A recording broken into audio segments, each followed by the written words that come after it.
ಶಿವನಂಕರೇಶ್ವರ ಮತ್ತು ಶಿವಲಂಕರೇಶ್ವರ ಎರಡು ಹೆಸರಿಗೆ ಏನು ಮೀನಿಂಗ್ ಇದೆ ಅಂತಂದರೆ, ಇದು ಕ್ರಿಸ್ತ ಶಕ ದೇವಸ್ಥಾನ. ಕ್ರಿಸ್ತ ಪೂರ್ವದಲ್ಲಿ ಈ ಸ್ಥಳದಲ್ಲಿ ಒಂದು ದೇವಸ್ಥಾನ ಇರುತ್ತೆ.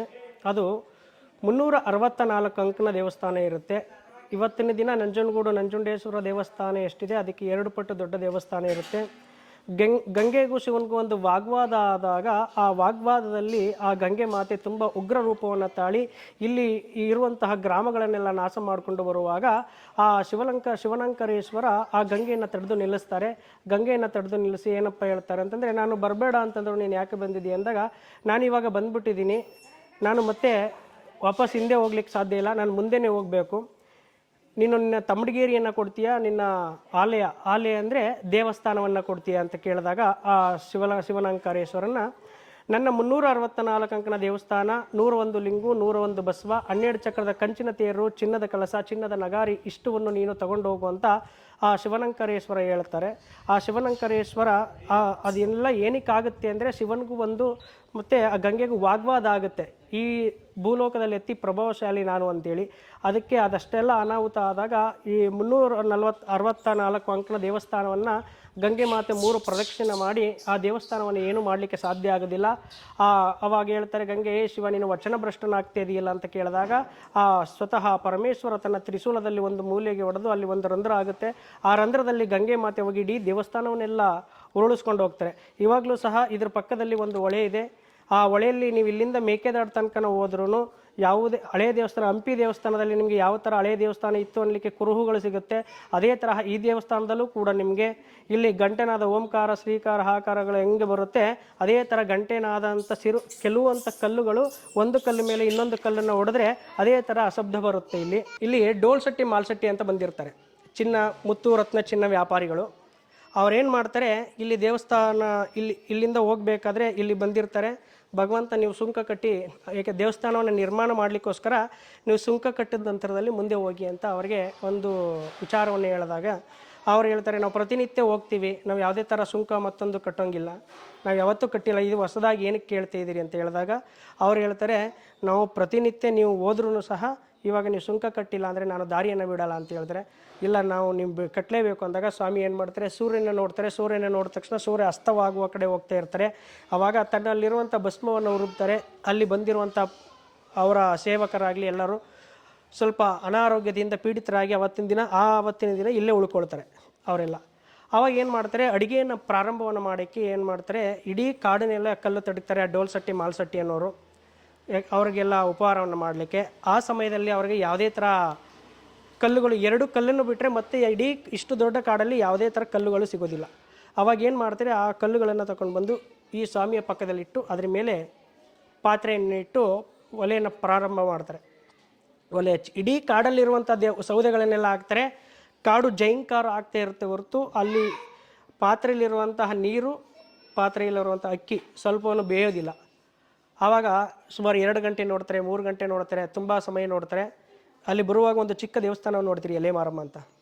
ಆ ಎಲೆ ಮಾರಮ್ಮ ದೇವಸ್ಥಾನವನ್ನು ಸ್ವಾಮಿ ಹೋಗಿ ಹೇಳ್ತಾರೆ, ಇವರು ಈ ಥರ ಒಂದು ಅವ್ರಿಗೆ ಗೊತ್ತಿಲ್ಲದೇನೆ ಒಂದು ತಪ್ಪನ್ನು ಮಾಡಿದ್ದಾರೆ, ನೀನು ಹೋಗಿ ಅವ್ರಿಗೆ ಕಣಿಯನ್ನು ಹೇಳಿ ನೀನು ಬರಬೇಕು ಅಂತ ಹೇಳಿದಾಗ ಊಟ ಮಡಿಯಲ್ಲಿ ಪುಟ್ಟವನ್ನು ಎತ್ಕೊಂಡು ಸ್ನಾನವನ್ನು ಮಾಡಿಕೊಂಡು ಎಲೆ ಮಾರಮ್ಮ ಇದೇ ಮಾರ್ಗವಾಗಿ ಬರ್ತಾ ಇರಬೇಕಾದ್ರೆ ಡೋಲ್ಶೆಟ್ಟಿ ಮಾಲ್ಶೆಟ್ಟಿ ಅನ್ನೋರು ಕುದುರೆಯಲ್ಲಿ ಹೋಗ್ತಾ ಇರ್ಬೇಕಾದ್ರೆ ಆ ತಾಯಿಯನ್ನು ನೋಡಿ, ನಾನು ನಿಮ್ಮ ಹತ್ರನೇ ಕೊಳ್ಳೇಗಾಲ ಎಂಬ ಗ್ರಾಮಕ್ಕೆ ಹೋಗ್ತಿದ್ದು ಕಣಿಯನ್ನು ಕೇಳೋಕ್ಕೆ, ನಾವು ತುಂಬ ಸಮಯದಿಂದ ಆ ಪಾತ್ರೆಯನ್ನು ಇಟ್ಟಿದ್ದೀವಿ, ಸ್ವಲ್ಪನೂ ಏನೂ ಆಗ್ತಾಯಿಲ್ಲ, ಅನ್ನನೇ ಆಗ್ತಾಯಿಲ್ಲ ಅಂತ ಕೇಳಿದಾಗ, ನನ್ನ ಭಾರ್ತೃ ಆಗಿರುವಂತಹ ನನ್ನ ಅಣ್ಣನಾಗಿರುವಂತಹ ಅವನ ಮೇಲೆ ನೀವು ಪಾತ್ರೆಯನ್ನು ಇಟ್ಟು ಅಡುಗೆ ಮಾಡೋಕ್ಕೆ ಪ್ರಾರಂಭವನ್ನು ಮಾಡಿದ್ರೆ ಯಾವ ಥರ ಅನ್ನ ಆಗೋದು ಸಾಧ್ಯ ಅಂಥೇಳಿ ಆ ಪಾತ್ರೆಯನ್ನು ಬಂದು ಬೇರೆ ಪಕ್ಕದಲ್ಲಿ ಇಡಿಸಿ ಒಲೆಯನ್ನು ಹಚ್ಚಿದ್ರೆ 2 ನಿಮಿಷದಲ್ಲಿ ಅನ್ನ ಎಲ್ಲ ಬೇಯುತ್ತೆ.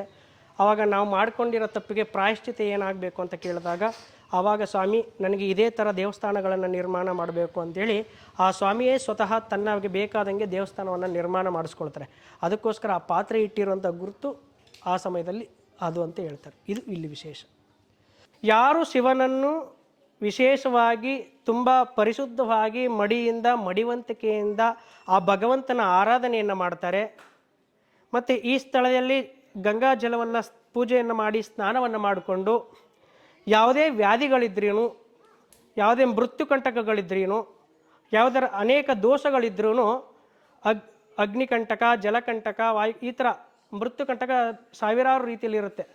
ಆ ಮೃತ್ಯು ಭಯಗಳು, ರೋಗ ರುಜಿನಗಳು ಈ ಕ್ಷೇತ್ರದಲ್ಲಿ ಬಂದು ಸ್ನಾನವನ್ನು ಮಾಡಿಕೊಂಡು ಒಂದು ಉರುಳು ಸೇವೆಯನ್ನು ಮಾಡೋದಾಗಲಿ, ಪ್ರದೋಷ ಕಾಲ ಪೂಜೆಗಳನ್ನು ಮಾಡೋದಾಗಲಿ, ಮತ್ತು ಏಕವಾರ ಸೋಮವಾರ ಪೂಜೆಗಳನ್ನು ಮಾಡೋದಾಗಲಿ, ರುದ್ರ ಅಭಿಷೇಕಗಳನ್ನು ಮಾಡಿಸೋದಾಗಲಿ, ಇನ್ನು ಅನೇಕ ಪೂಜೆಗಳೆಲ್ಲ ಇಲ್ಲಿ ಋತ್ವಿಕರು ಯಾರು ಇರುತ್ತಾರೆ, ಇಲ್ಲಿ ಪೂಜೆಗಳು ಕೆಲವು ಹಂತದಲ್ಲಿ ಚೇಂಜ್ ಆಗುತ್ತೆ. ಆ ದಿನಗಳಲ್ಲಿ, ಆ ದಿನಮಾನಗಳಲ್ಲಿ ಯಾವ ಅರ್ಚಕರು ಇರ್ತಾರೆ ಅವರನ್ನು ಒಂದು ಸಲ ಭೇಟಿ ಮಾಡಿ ಯಾವ ಪೂಜೆಗಳನ್ನು ಅವರ ಸಮಸ್ಯೆಗಳಿಗೆ ಪೂಜೆಯನ್ನು ಮಾಡಬೇಕು ಅಂತ ಕೇಳಿದರೆ ಅವರು ಪರಿಪೂರ್ಣವಾಗಿ ಆ ವಿಚಾರಗಳನ್ನು ತಿಳಿಸ್ಕೊಡ್ತಾರೆ.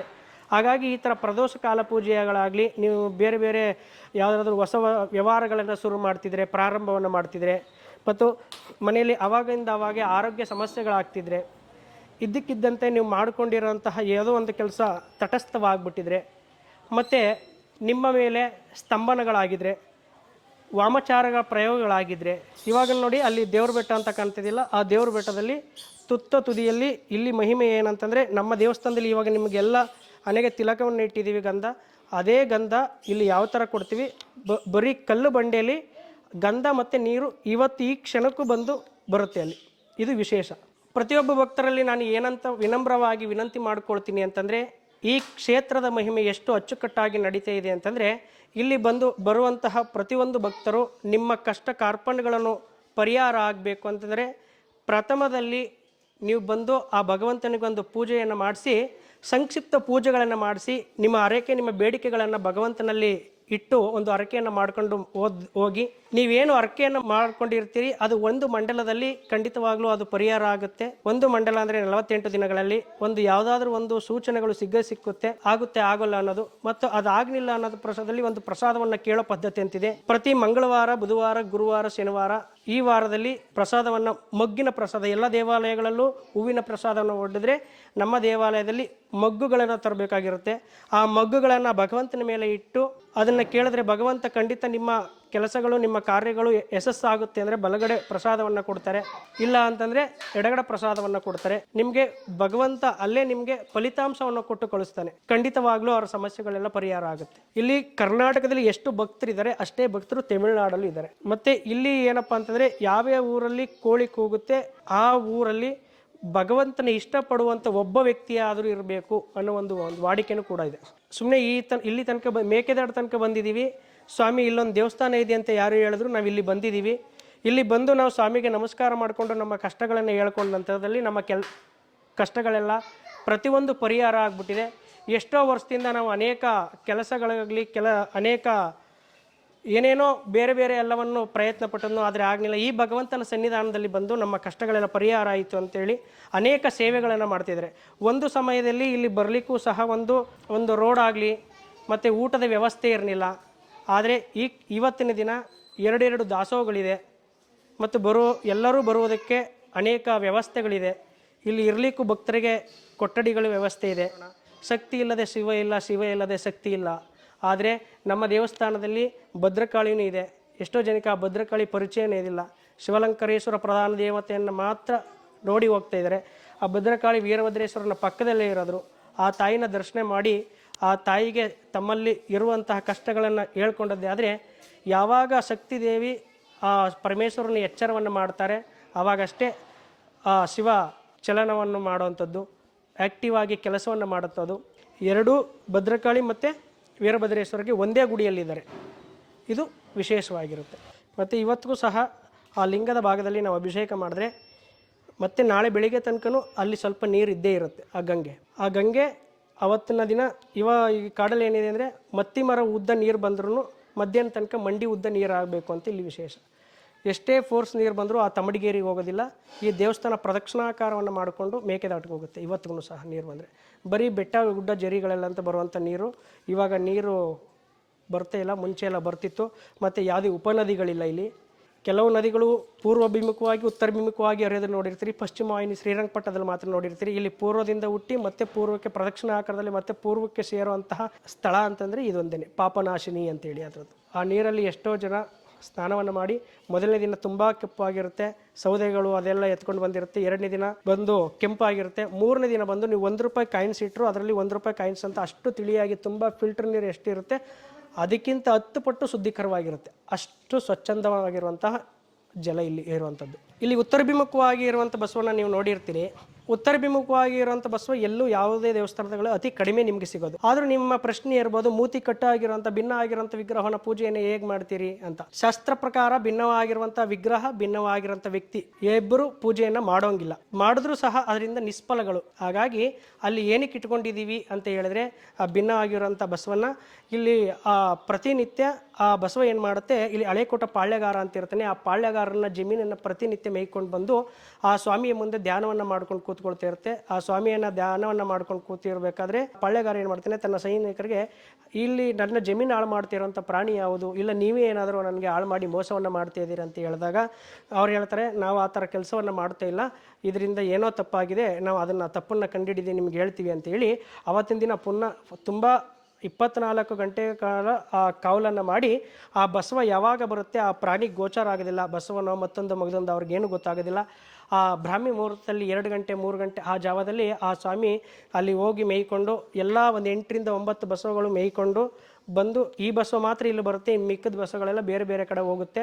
ಹಾಗಾಗಿ ಈ ಬಸವ ಬಂದು ಇಲ್ಲಿ ಧ್ಯಾನವನ್ನು ಮಾಡ್ಕೊಂಡು ಕೂತಿರ್ತಿರ್ಬೇಕಾದ್ರೆ ಆವತ್ತಿನ ದಿನ ಏನು ಮಾಡುತ್ತೆ, ಆ ಸೈನಿಕರು ಅದ್ರ ಮೇಲೆ ಸುಣ್ಣದ ನೀರನ್ನ ಹಾಕ್ತಾರೆ. ಆದರೆ ಒಂದು ಬೇಲಿ ಎಲ್ಲ ಮೇಯ್ತಿರ್ಬೇಕಾದ್ರೆ ಸುಣ್ಣದ ನೀರು ಕತ್ಲೆಯಲ್ಲಿ ಕಾಣೋದಿಲ್ವಲ್ಲ, ಅದ್ರ ಮೇಲೆ ಸುಣ್ಣದ ನೀರು ಹಾಕಿ ಆ ಪಾಳ್ಯಗಾರನ ಬಂದು ಹೇಳ್ತಾರೆ. ಏನಂತ ಹೇಳ್ತಾರೆ ಅಂದರೆ, ನಮಗೆ ಯಾವ ಪ್ರಾಣಿ ಅಂತ ಗೋಚಾರ ಆಗಿದಿಲ್ಲ, ಅದ್ರ ಮೇಲೆ ಸುಣ್ಣದ ನೀರು ಹಾಕಿದ್ದೀವಿ, ಯಾವ ಪ್ರಾಣಿ ಮೇಲೆ ಸುಣ್ಣದ ನೀರು ಇರುತ್ತೆ ಆ ಪ್ರಾಣಿ ನಿಮ್ಮ ಕಾಡನ್ನು ನಾಶ ಅಂದರೆ ನಿಮ್ಮ ಜಮೀನನ್ನು ನಾಶವನ್ನು ಮಾಡ್ತಾ ಇರೋದು ಅಂತ ಹೇಳ್ತಾರೆ. ಆವಾಗ ಆ ಪಾಳ್ಯಗಾರ ಏನು ಮಾಡ್ತಾನೆ, ತನ್ನ ಕುದುರೆಯನ್ನು ತಗೊಂಡು ಇಡೀ ಕಾಡನ್ನೆಲ್ಲ ವನಸಂಚಾರವನ್ನು ಮಾಡ್ತಾನೆ. ಆ ವನಸಂಚಾರವನ್ನು ಮಾಡಿದಾಗ ಯಾವುದೇ ಪ್ರಾಣಿಗಳು ಗೋಚಾರ ಆಗೋದಿಲ್ಲ. ನಾನು ಸಮಯವನ್ನು ವ್ಯರ್ಥ ಮಾಡೋದು ಬೇಡ ಅಂತೇಳಿ ಈ ಸ್ವಾಮಿಗೆ ಒಂದ್ಸಲಿ ದರ್ಶನ ಕೈ ಮುಗಿದು ಹೋಗಬೇಕಾದ್ರೆ ಅಲ್ಲಿರುವಂಥ ಪಕ್ಕದಲ್ಲಿ ಬಸವಣ್ಣ ನೋಡ್ತಾನೆ. ಆ ಬಸವಣ್ಣ ನೋಡಿ ಅದ್ರ ಮೇಲೆ ಕಲೆಯನ್ನು ನೋಡ್ತಾನೆ. ಆ ಕಲೆಯನ್ನು ನೋಡಿದಂತಹ ಪಾಳ್ಯಗಾರ, ಓ ಇದೇ ಬಸವ ನನ್ನ ಜಮೀನು ಹಾಳು ಮಾಡ್ತಾ ಇರ್ಬೋದು ಅಂತೇಳಿ ತನ್ನ ಖಡ್ಗವನ್ನು ತಗೊಂಡು ಕತ್ತಿಗೆ ಹೊಡಿಲಿಕ್ಕೆ ಮಾಡ್ತಾನೆ. ಕತ್ತಿಗೆ ಹೊಡಿಲಿಕ್ಕೆ ಮಾಡಿದಾಗ ಆ ಕತ್ತಿಯಿಂದ ಮೂತಿ ಎತ್ತಿದ ಮೇಲೆ ಮೂತಿ ಮತ್ತು ಮಂಡಿ ಎರಡೂ ಕಟ್ಟಾಗುತ್ತೆ. ಆ ಮೂತಿ ಮತ್ತು ಮಂಡಿ ಎರಡೂ ಕಟ್ಟಾದ ನಂತರದಲ್ಲಿ ತನ್ನ ಸೈನಿಕರ ಕಡೆ ಇಡಿಸ್ಕೊಂಡು ಕೊಂಬು ಕಿವಿ ಎಲ್ಲವನ್ನು ಕಟ್ ಮಾಡ್ತಾನೆ. ಆ ಕೊಂಬು ಕಿವಿ ಎಲ್ಲ ಕಟ್ ಮಾಡಿದ್ಮೇಲೆ ಆ ಬಸವ ಕಣ್ಣೀರು ಹಾಕೋಕ್ಕೆ ಪ್ರಾರಂಭವನ್ನು ಮಾಡುತ್ತೆ. ಆ ಕಣ್ಣೀರು ಹಾಕೋಕ್ಕೆ ಪ್ರಾರಂಭವನ್ನು ಮಾಡಿದ್ಮೇಲೆ ಅಲ್ಲಿರುವಂತಹ ಆ ಪಾಳ್ಯಗಾರನಿಗೆ ಆ ಶಿವ ತುಂಬ ಕೋಪದಲ್ಲಿ ಕ್ರೋಧ ಉಂಟಾಗಿ, ನನ್ನ ವಾಹನನೇ ನೀನು ಹಂಗೆ ಮಾಡಿದೆಯಲ್ಲ ಅಂತೇಳಿ ಒಂದು ಮಂಡಲದಲ್ಲಿ ನಿನ್ನದು ಅಂತ ಏನಿದೆ ಅದೆಲ್ಲ ಸರ್ವನಾಶ ಆಗಲಿ ಅಂತ ಶಾಪವನ್ನು ಕೊಡ್ತಾರೆ. ಒಂದು ಮಂಡಲ ಅಂದರೆ 48 ದಿನ. ಆ 48ನೇ ದಿನದಲ್ಲಿ ಅವನ ಹೆಂಡತಿ ಮಕ್ಕಳು ಆಸ್ತಿ ಪಾಸ್ತಿ ಬಂಧು ಬಳಗ ಎಲ್ಲವನ್ನು ಕಳ್ಕೊಂಡಂಥ ಪಾಳ್ಯಗಾರ 48ನೇ ದಿನಕ್ಕೆ ಅವನಿಗೆ ಶಿರಚ್ಛೇದನ ಆಗುತ್ತೆ ಅನ್ನೋದು ಇಲ್ಲಿ ಆ ಬಸವನಿಗೆ ಸಂಬಂಧಪಟ್ಟಂಗೆ ಕಥೆಯಾಗಿರುತ್ತೆ. ಆ ಬಸವ ನಿಜವಾದ ಬಸವ, ಅದು ತುಂಬ ಬೆಳೀತಿರುತ್ತೆ. ಅವತ್ತಿನ ಆ ಥರ ಎಲ್ಲ ಆದಮೇಲೆ ಇವಾಗ ಅದು ಕಲ್ಲಿನ ರೂಪವನ್ನು ತಾಳಿ ಅಲ್ಲಿ ಪ್ರತಿಷ್ಠೆ ಆಗುತ್ತೆ. ಅದಕ್ಕೋಸ್ಕರ ಅದಕ್ಕೊಂದು ಇತಿಹಾಸ ಇರುವಂಥ ಕಥೆ ಇದೆಯಂತೇಳಿ ಅದಕ್ಕೆ ಒಂದು ಹಾರವನ್ನು ಹಾಕಿ ಪೂಜೆನೆ ಮಾಡ್ತೀವಿ.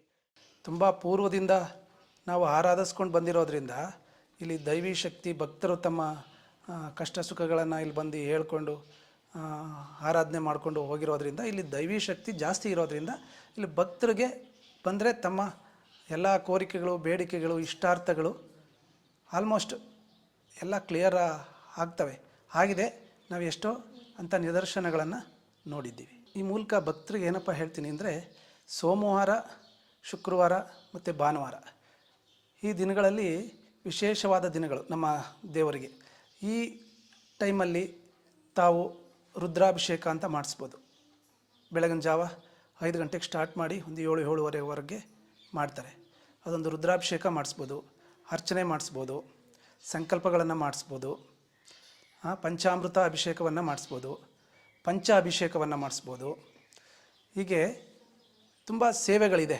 ಈ ಥರದ ಸೇವೆಗಳನ್ನು ಬಂದು ತಮ್ಮ ಬೇಡಿಕೆಗಳನ್ನು ದೇವರಲ್ಲಿ ಕೇಳಿಕೊಂಡು ಒಂದು ಈ ಥರದ್ದು ಯಾವುದಾದ್ರು ಒಂದು ಸಣ್ಣ ಪುಟ್ಟ ಹರಕೆನೂ ಮಾಡಿಸ್ಬೋದು. ಹರಕೆ ಅಂದರೆ ಉದಾಹರಣೆಗೆ ನಮ್ಮ ದಾಸೋಹ ಇದೆ. ದಾಸೋಹದಲ್ಲಿ ದಾಸೋಹ ಸೇವೆಗಳು ಇರುತ್ತೆ. ಆ ರೀತಿ ಆ ದೇವಸ್ಥಾನದಲ್ಲಿ ಬಂದು ತಮ್ಮ ಬೇಡಿಕೆಗಳನ್ನು ಇಟ್ಟು ಹರಕೆಗಳನ್ನು ಹೊತ್ಕೊಂಡು ತಮ್ಮ ಬೇಡಿಕೆಗಳು ಈಡೇರಿದ ಮೇಲೆ ಬಂದು ಹರಕೆ ತೀರಿಸೋದು ಹಿಂದಿನಿಂದಲೂ ನಡ್ಕೊಂಡು ಬಂದಿದೆ. ಹಿಂದೆ ದಾಸೋಹ ಇತ್ತು. ದಾಸೋಹ ಅಂದರೆ ಬರೀ ಮನೆಗಳಲ್ಲಿ ಮಾತ್ರ ಇತ್ತು. ನಮ್ಮ ಪೂರ್ವಜರು, ನಮ್ಮ ತಂದೆ, ನಮ್ಮ ತಾತಂದರು ಏನಪ್ಪ ಅಂದರೆ, ಆಗ ಜನಸಂಖ್ಯೆ ಕಮ್ಮಿ, ಇದು ಕಾಡು, ರೋಡ್ ಇಲ್ಲ, ರಸ್ತೆ ಇಲ್ಲ, ಒಂದು ಕರೆಂಟ್ ಇಲ್ಲ, ಬ್ರಿಡ್ಜ್ ಇಲ್ಲ. ಈಗ ಇತ್ತೀಚೆಗೆ ಆಗಿದ್ದು. ಆಗ ಜನ ಬರೋದು, ಜನ ಓಡಾಡೋದು, ಭಕ್ತರು ಬರೋದು ಕಮ್ಮಿ ಇತ್ತು. ಹಾಗಾಗಿ ಮನೆಗಳಲ್ಲಿ ಮಾಡ್ತಿದ್ವಿ. ಮನೆಗಳಲ್ಲಿ ನಮ್ಮ ಬಂದು ಭಕ್ತರಿಗೆ ಮನೆಗಳಲ್ಲಿ ಸ್ವಲ್ಪ ಬಂದರೆ ಮಾಡಿಕೊಡ್ತಿದ್ವಿ. ಇಲ್ಲ ಅಂದರೆ ಒಂದು ಪಾತ್ರೆ ಗೀತ್ರೆ ಕೊಟ್ಬಿಟ್ರೆ ಅದಕ್ಕಾಗೋ ಅವ್ರಿಗೆ ಪ್ರಸಾದಕ್ಕೆ ನೈವೇದ್ಯ ರೆಡಿ ಮಾಡೋಕ್ಕೆ ಏನು ಬೇಕೋ ಅದು ಕೊಟ್ಟರೆ ಅವರು ದೇವಸ್ಥಾನದಲ್ಲಿ ಹೋಗಿ ಮಾಡಿ ಊಟ ಮಾಡಿ ಮತ್ತೆ ತಂದು ಕೊಡೋರು. ಕೆಲವು ಜನಕ್ಕೆ ನಾವೇ ಮಾಡಿ ಬಡಿಸ್ತಾ ಇದ್ವಿ, ಆ ಥರ ಇತ್ತು. ಕಾಲಕ್ರಮೇಣ ಏನಾಯಿತು, ಭಕ್ತರು ಜಾಸ್ತಿ ಆದರು, ಭಕ್ತರ ಸಂಖ್ಯೆ. ನಾವು ಕಳೆದ 5 ವರ್ಷಗಳಲ್ಲಿ 5 ವರ್ಷದ ಹಿಂದೆ ಈ ಒಂದು ದಾಸೋಹವನ್ನು ಸ್ಟಾರ್ಟ್ ಮಾಡಿದ್ವಿ. ಆವಾಗ ನಮಗೆ ತುಂಬ ಕಷ್ಟ ಕಾಲದಲ್ಲಿ ದಾಸೋಹ ಮಾಡಿದ್ದು. ಹೆಂಗೆ ಏನು ಮಾಡೋದು, ಇವಾಗ ನಾವು ಅಲ್ಲಿ ಮನೆಗಳಲ್ಲಿ ಆಗುತ್ತಿದ್ದಕ್ಕೂ ನಾವು ಒಟ್ಟಿಗೆ ಇಲ್ಲಿ ಮಾಡಿದ್ದಕ್ಕೂ ಜನಸಂಖ್ಯೆ ಜಾಸ್ತಿ ಇತ್ತು. ಇದನ್ನು ಹೆಂಗೆ ನಿರ್ವಹಣೆ ಮಾಡೋ ಪ್ರಾರಂಭದ ಹಂತದಲ್ಲಿ ತುಂಬ ಕಷ್ಟ ಇತ್ತು. ಭಕ್ತರು ನಮಗಿಲ್ಲಿ ತುಂಬ ಸಪೋರ್ಟ್ ಮಾಡಿದರು ಈ ವಿಚಾರವಾಗಿ. ಭಕ್ತರುಗಳು ಬಂದಾಗ ತಾವು ಬಂದ ಕೈಲಾದಂಥ ಅಕ್ಕಿ ಇರ್ಬೋದು, ಅಕ್ಕಿ ಮತ್ತು ಆಹಾರ ಪದಾರ್ಥಗಳು, ಈ ಪ್ರಸಾದಕ್ಕೆ ನೈವೇದ್ಯಕ್ಕೆ ಏನೇನು ಬೇಕೋ ಆ ಥರದ್ದು ಕೆಲವು ವಸ್ತುಗಳನ್ನು ಅವರು ತಂದು ಕೊಡ್ತಿದ್ರು. ಇಲ್ಲದೇ ಇರೋದನ್ನು ನಾವು ತಗೊಬಂದು ಇಲ್ಲಿವರೆಗೂ ಮಾಡ್ಕೊಂಡು ಬಂದಿದ್ದೀವಿ. ಹಾಗಾಗಿ ನನ್ನ ಭಕ್ತರಲ್ಲಿ ಕೇಳೋದಿಷ್ಟೇ, ತಮ್ಮ ಕೈಲಾದಂಥ ದಾಸೋಹ ಸೇವೆಯನ್ನು ಮಾಡಿ. ಒಂದು ದಿನದ ಸೇವೆಗಳು ಅಂತ ಇದೆ. ಒಂದು ದಿನದಲ್ಲಿ ಬರ್ತ್ಡೇ, ಮಕ್ಕಳ ಬರ್ತ್ಡೇಗೆ ಒಂದು ದಿನದ ಸೇವೆ 2,000 ರಿಂದ 2,500 ರೂಪಾಯಿ ಆಗುತ್ತೆ. ನಾವೇನು ಜಾಸ್ತಿ ಇದು ಮಾಡಿಲ್ಲ. ಹಾಗಾಗಿ ಬರ್ತ್ಡೇ ಇರ್ಬೋದು, ಅವರ ತಂದೆ ತಾಯಿ ಸ್ಮರಣಾರ್ಥ ಇರ್ಬೋದು, ಹಾಗೆ ವಿವಾಹ ವಾರ್ಷಿಕೋತ್ಸವ, ಈ ಥರ ಒಂದು ಸಂದರ್ಭಗಳಲ್ಲಿ ನೀವು ಎಲ್ಲೋ ಹೋಗಿ ಬೇರೆ ಕಡೆ ಇದರಲ್ಲಿ ಒಂದು ಹೋಟ್ಲೆಲ್ಲೋ ಇನ್ನೆಲ್ಲೋ ಟೂರಿಸಂ ಪ್ಲೇಸಲ್ಲೋ ಅದನ್ನು ಆಚರಣೆ ಮಾಡೋದಕ್ಕಿಂತ ಇಲ್ಲಿ ಇಂಥ ಒಂದು ದಾಸೋಹಗಳಲ್ಲಿ ಬಂದು ತಮ್ಮ ಕೈಲಾದಂಥ ಭಕ್ತರಿಗೆ ಆಹಾರವನ್ನು, ಅನ್ನದಾನವನ್ನು ಮಾಡೋದಿದೆಯಲ್ಲ, ಅದು ತುಂಬ ಶ್ರೇಷ್ಠವಾದದ್ದು.